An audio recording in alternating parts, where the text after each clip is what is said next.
बोला बोला बाबा बासुकीनाथ की जय।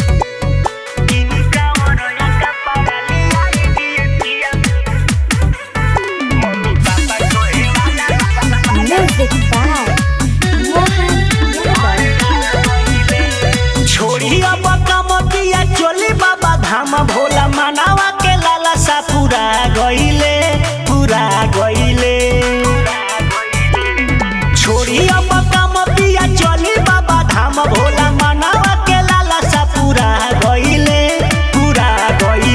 किनी कांवरया कपड़ा लियाई दिए पिया मम्मी पापा कहे वाला घरे आ गईले किनी कांवरया कपड़ा लियाई दिए पिया मम्मी पापा कहे वाला घरे आ गईले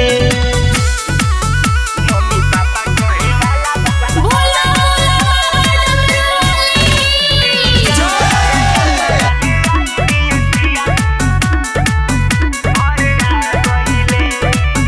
पिछला साल देवा घर हमहू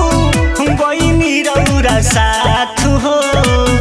भोले बाबा कृपा करी है रहे विश्वास हो पिछला साल देवा घर हमहू गईनी रउरा साथ हो भोले बाबा कृपा करी है रहे विश्वास हो सुनी जल्दी से जाई जमन कहनी ले आई दादा दादी सास ससुर कहा गईले किनी कांवरया कपड़ा ले आई दिए पिया मम्मी पापा कहे वाला घरे आ गईले किनी कांवरया कपड़ा ले आई दिए पिया मम्मी पापा कहे वाला घरे आ गईले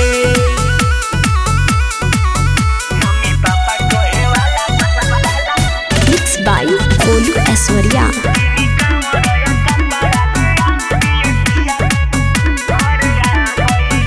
नैहर से जाई असो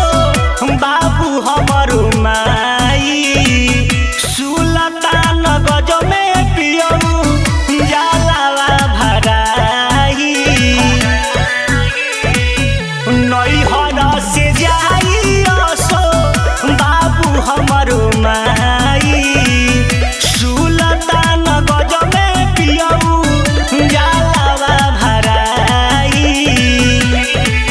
सुनी राइटर अखिलेश के गो बात बा विशेष कहे बुलेट जी गाना गावे आ जई है किनी कांवरया कपड़ा लियाई दिए पिया मम्मी पापा कहे वाला घरे आ गईले किनी कांवरया